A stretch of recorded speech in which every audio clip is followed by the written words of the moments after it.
Halo semuanya, selamat datang di Kasus dengan aku Bielsa.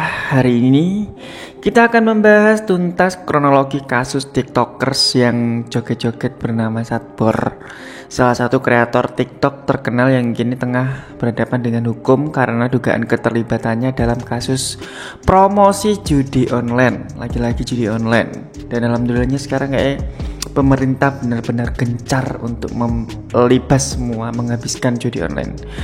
Untuk itu mari kita sama-sama mengenal siapa sebenarnya Sadbor, mengapa dia bisa terlibat dalam kasus seperti ini, dan bagaimana respon publik terhadap kasus ini. Mari kita bahas secara detail dari awal hingga perkembangan terbarunya. Dan seperti biasanya sebelum kita ke kasusnya, cari tempat yang nyaman dulu, tenang, dan berikut adalah ceritanya.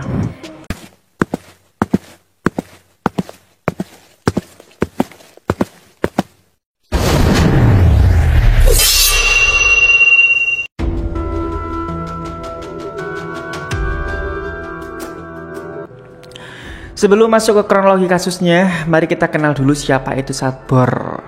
Sadbor atau nama aslinya itu adalah Bapak Gunawan, adalah seorang kreator TikTok asal desa Bojong Kembar, Sukabumi, Jawa Barat. Namanya itu mulai dikenal di kalangan pengguna TikTok karena dia itu mempopulerkan joget khas bernama Sadbor Dance. Sadbor Dance. Joget sederhana ini tuh menarik perhatian banyak orang karena gaya dan juga ekspresi uniknya gitu kan ya. Sadbor itu juga berhasil menghibur banyak penonton dan mendapatkan ribuan pengikut di platform TikTok berkat jogetnya itu. Terus kepopulerannya itu semakin hari semakin meningkat tajam. Bahkan beberapa kontennya itu sering masuk di halaman For You atau FYP di TikTok dengan basis penggemar yang lumayan cukup besar.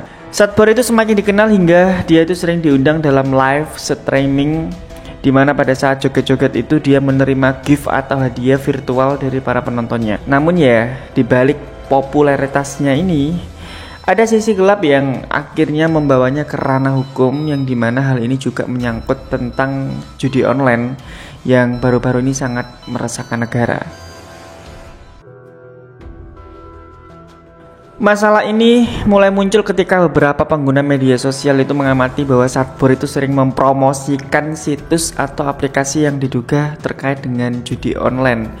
Ya mungkin ada di dalam beberapa kontennya.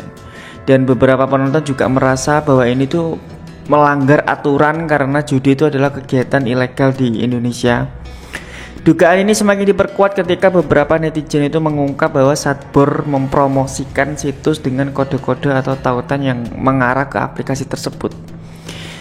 Sadar akan laporan dari masyarakat dan hasil pengamatan di media sosial, akhirnya Polres Sukabumi itu memutuskan untuk menyelidiki lebih lanjut aktivitas promosi yang dilakukan oleh Sadbor.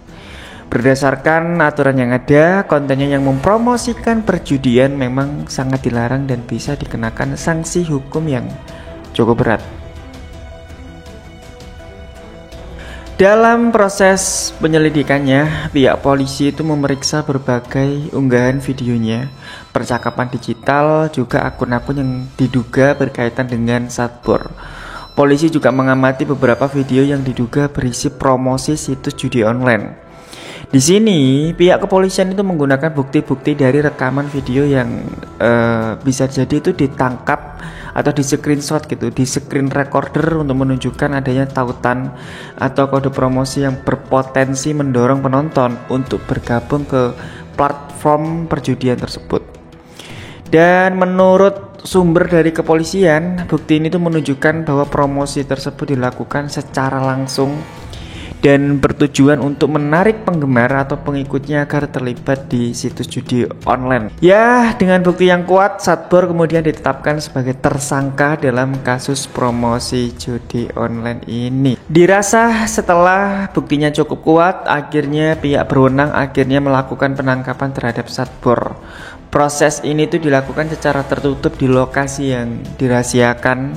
Polisi juga menyita beberapa barang bukti seperti perangkat komunikasi dan juga akun media sosial yang diduga digunakan untuk melakukan promosi tersebut. Dan dalam penyelidikan lebih lanjutnya, Sadbor itu disebut sempat memberikan pernyataan bahwa dia itu tidak tahu kalau promosi tersebut melanggar hukum. Ya, seperti itulah intinya.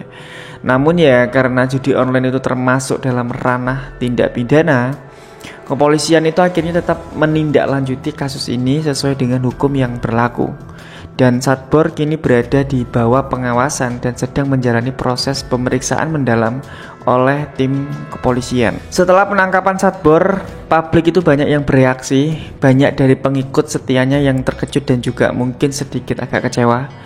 Karena beberapa netizen itu merasa bahwa sebagai figur publik gitu kan ya, Satbor itu seharusnya lebih berhati-hati dalam memilih konten yang dipromosikan. Banyak yang menganggap bahwa sebagai selebriti TikTok, Satbor itu memiliki pengaruh besar terhadap pengikutnya, terutama ya anak muda, dan tidak seharusnya mempromosikan konten yang melanggar hukum gitu. Dan di sisi lain juga pihak TikTok sendiri saat ini tuh makin memperketat aturan terkait promosi di platformnya.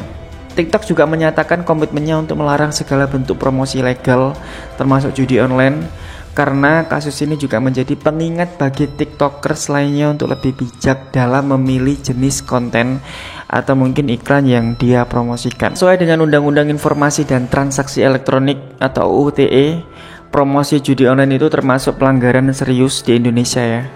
Jadi Satbor itu jika terbukti bersalah bisa terancam hukuman pidana penjara serta denda yang cukup besar. Dan hukum ini berlaku untuk menekan angka perjudian di media sosial yang semakin marak dan mengganggu ketertiban anak muda sekarang atau masyarakat Indonesia. Dan menurut pakar hukum, kasus ini juga menunjukkan bahwa pengguna media sosial itu harus lebih berhati-hati dalam memilih konten yang akan diunggah atau mungkin dipromosikan. Dan promosi kegiatan ilegal seperti judi tidak hanya melanggar aturan platform, tapi juga melanggar hukum pidana di Indonesia. Itulah tadi kronologi lengkap kasus Satbor dari awal sampai kepopulerannya sebagai kreator TikTok hingga akhirnya harus berurusan dengan hukum gitu kan ya. Dan kasus ini bukan hanya menjadi peringatan bagi para kreator konten, tetapi juga bagi semua sebagai pengguna media sosial untuk lebih bijak dalam memilih konten yang kita konsumsi dan kita bagikan. Dan menurut opini gue juga sih ya, kalau misalkan nggak tahu kenapa ya sekarang TikTok isinya nggak karu-karuan, Facebook juga sama. Entah cuma aku yang ngerasain atau gimana, aku nggak paham ya. Tapi intinya banyak banget video-video nggak jelas dan semoga dugaanku salah.